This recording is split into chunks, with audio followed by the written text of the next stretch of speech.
आज मैं एक ऐसे विषय पर बात करने जा रहा हूँ जो कि हमारे जीवन के गहराई से जुड़ा है और वह है कृषि, यानी हमारे देश की जीवन रेखा। सबसे पहले तो मैं आपको अपना परिचय दे दूँ। मेरा नाम मनीष राज है। मैं बिहार के सिवान जिले से आता हूँ। मैं एक कायस्थ परिवार से हूँ जो कि पेशे से लिखा पढ़ी का काम करते हैं, लेकिन मेरे पिताजी पूर्ण रूप से खेती पर ही निर्भर थे। हालांकि वो अब इस दुनिया में नहीं रहे, लेकिन उनके पुत्र होने के नाते मैंने बहुत सारी चीज़ें बारीकी से देखी है कि कैसे किसानों को सही जानकारी न होने के कारण किन किन कठिनाइयों का सामना करना पड़ता था। मुझे ये कोर्स लेने के लिए कभी किसी व्यक्ति विशेष ने कभी दबाव नहीं डाला। मैं जब छोटा था तो अपने पिताजी की आंखों में किसानों का वो छुपा हुआ दर्द दिख रहा था, जो कभी बाढ़ के कारण तो कभी सुखाड़ के कारण फसलों की मार झेल रहा था। जैसे ही मेरी 12वीं खत्म हुई, उसके तुरंत बाद मैंने बीएससी एग्रीकल्चर कोर्स में अपना नामांकन दाखिल कराया। अब मैं कृषि को वैज्ञानिक रूप से सीखने और समझने के पथ पर अग्रसर भी हूँ। अब वक्त है किसानों की समस्याओं से जुड़ी कुछ बातों पर ध्यान देने का। जो सबसे पहली और बड़ी समस्या है किसानों की समस्याओं से जुड़ी, वह है फसलों का उचित मूल्य न मिलना। किसान साल भर मेहनत करके फसल उगाते हैं, लेकिन जब बिक्री का समय आता है तो उन्हें उपज का सही दाम नहीं मिल पाता है। न्यूनतम समर्थन मूल्य एमएसपी होने के बावजूद बहुत सारे किसान अपनी उपज को उससे भी कम दामों पर बेचने को मजबूर होते हैं। दूसरी सबसे बड़ी समस्या है मौसम पर निर्भरता। भारत में अधिकांश खेती आज भी मानसून पर निर्भर है। अगर ज्यादा बारिश हो जाए या कम बारिश हो जाए तो फसल पूरी बर्बाद हो जाती है। सूखा, बाढ़, ओलावृष्टि, न जाने बहुत सारी प्राकृतिक आपदाएं किसानों की सबसे बड़ी दुश्मन बन चुकी हैं। तीसरी सबसे बड़ी समस्या है सिंचाई की कमी।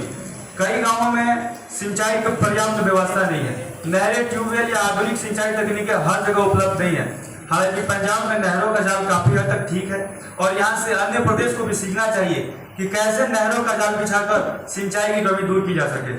चौथी और सबसे बड़ी समस्या है कर्ज का बोझ।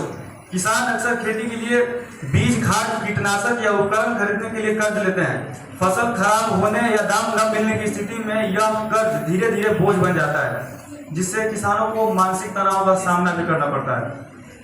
पांचवी और ध्यान देने वाली सबसे बड़ी समस्या है बिचौलियों की समस्या। किसान सभी उपभोक्ताओं तक नहीं पहुंच पाते।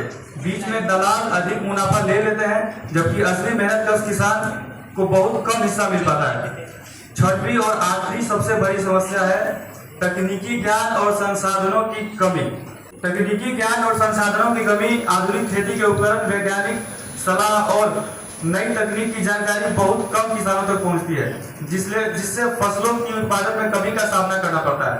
यदि सरकार और समाज मिलकर किसानों की इन समस्याओं का समाधान करे, जैसे उचित दाम, आधुनिक सिंचाई, प्रशिक्षण और समर्थन, तो किसान फिर से अन्नदाता के साथ साथ समृद्ध भारत का आधार बन सकते हैं।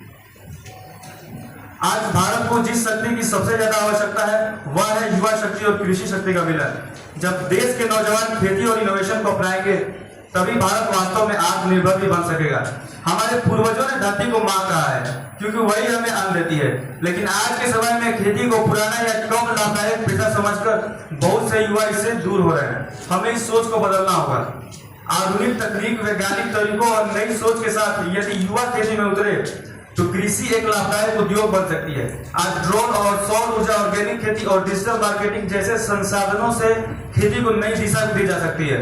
जो पढ़े लिखे युवा हैं वे खेती में विज्ञान और प्रबंधन को जोड़कर कृषि उद्यमी बन सकते हैं।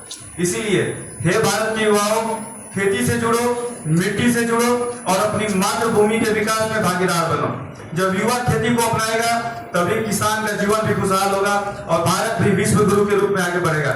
इन्हीं शब्दों के साथ मैं अपनी वाणी को विराम देता हूँ। जय जवान, जय किसान, जय विज्ञान, जय हिंद, जय भारत।